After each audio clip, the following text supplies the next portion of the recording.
There we go. Hey guys. Hi. So we learned in the first episode that Nicole was very disturbed by this crime scene as if she'd seen it before. Yeah. Are we going to get pretty immediately into that? What's happening with that? Yeah, we are. I think it's giddy up and go on that one. We're definitely in a place of like, she's just discovering this memory in such fragments, and it's very scary for her because she knows it's familiar and she knows it has something very deeply to do with her, but she doesn't remember it. And I think it's such a repressed memory, which to me says it's a very horrific memory for her. And yeah, we do jump pretty fast to figuring out what that is and what her connection to that exactly is. Can you tease a little bit about Nicole's relationship to Wynonna? Yeah, I think they're such a fun couple together to see the two of them put together, and they're so different, but I think especially where we left them at the end of season 2, where Wynonna entrusted Nicole to basically arrange for baby Alice to be taken to safety is such a massive thing to trust somebody with, and I think the fact that Wynonna chose Nicole of anyone speaks volumes to how much like unspoken love there is between the two of them. But we also are very different people, and we are definitely there's definitely opportunity, and this season just like so much comedy and putting these two oddballs together that just don't fit, but they have to work together, so they have to figure it out, and I think it's just a lot of comedy. They're the perfect duo for like just comedy of misfits. Yeah. I was completely thrown off when you sat down because of your hair. Yeah, you're like, who's this person? Yes, it was. Yeah. I'm like, oh my gosh. Transformed. I know. Oh, were you like until this moment? You were like, I don't know. The first question. No, the first question. And then it was like, I was like, where's The producer? What happened? Yes, I know. Red's really hard to maintain, so I just give up at the end of the season. I'm like, go back to brown. good for you. Yeah. I thought you were. Alright. I'm a new character on Wynonna Earp. I play Stevie. Yes. Evil twin sister. Yes, exactly. You're Jeremy's mustache. And Jeremy's mustache, which is so great. And I also ruined on social media because I tweeted accidentally a photo of my birthday party where he had his mustache. And he was so tiny and it was dark. We were in a laser tag place. And everyone, of course, within seconds, I was like, ah, crap. Yeah, exactly. What is this? Oh, shit. Dominique talked about your relationship, the way how relationship, how it's settled here. It Yeah. seems a little more happy now. Yeah. But as an actress, do you like that, or do you prefer when there's difficulties going on? I mean, I'm mixed about it because the reality is that drama creates good TV. We're not watching TV to watch people just like be happy and like go to the beach. So I think I'm so happy to see them in a more settled place and moving forward, and as the strong like kind of unit that they can both come home to at night that feels safe and secure because the world around them is so not that right now.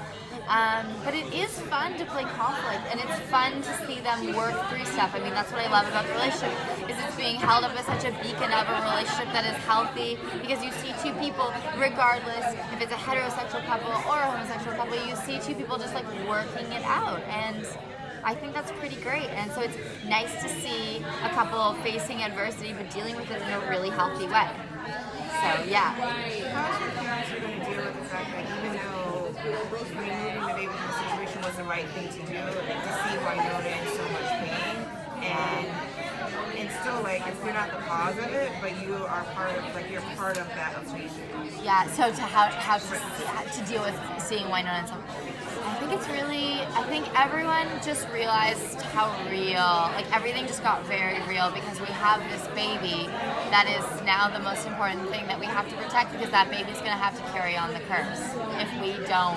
If Wynonna can't break the curse and if we can't help her, then that's going to be the fate of baby Alice. So I think there's just this kind of upward sense of urgency that we have to fix this, and we have to fix it fast. So I think, but just seeing her in so much pain, I mean, Wynonna's very good at kind of sweeping her pain under the carpet and putting on a quirky front, but I think underneath she's really breaking, and I think we all know that, but we don't really have time to be like, you should take some time off, or you should go get some therapy. We're right in it, so I think we're just trying to stay in the moment and cope the best we can day by day, because we don't have the luxury of stepping away and taking a break. I love the relationship the character has with Sheriff Nedley. Will we continue to see that to evolve as the season Yeah, goes we on? do. There's some really beautiful Nedley Nicole stuff this season. That was some of my favorite to shoot. And I think we just see their connection and how deep that runs. And they're really good partners and they work really well together. And Nicole really needs Nedley as much as she wants to advance and she wants to be the one who's going to take on the responsibility. She really needs him. And I just love Nedley is one of my favorite characters on the show. I mean, it's hard to pick a favorite, but I love that character and I think he brings such an important dynamic.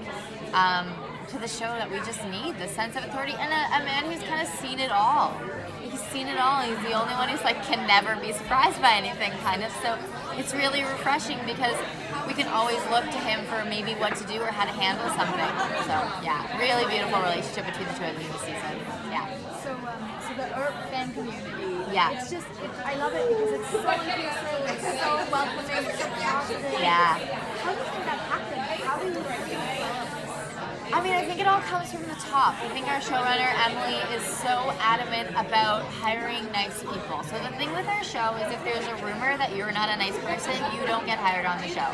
And it's happened a few times where there were actors that were up for roles and either one of us had a bad experience or someone on the crew or casting knew that they had a bad reputation and they don't get hired. And that's kind of like the bottom line. So the rule with Wynonna Earp is you can't work on the show if you're not a nice person, and I think that energy of like that we are a community of actors and creatives that support each other just trickles down. I think you can just feel it, and we're so passionate about the show, and we like demand respect in the fan base, and I think once we started demanding that, the fans just like because they're so awesome took it on, and then they enforce that it's just about respect. You can disagree, you cannot believe something was the right choice, you cannot like a story point, but you can't be disrespectful. You cannot like what an actor is doing in their personal life, but you have to be respectful of it. And I think it just created this community of like everyone's involved and everyone's respected. Yeah.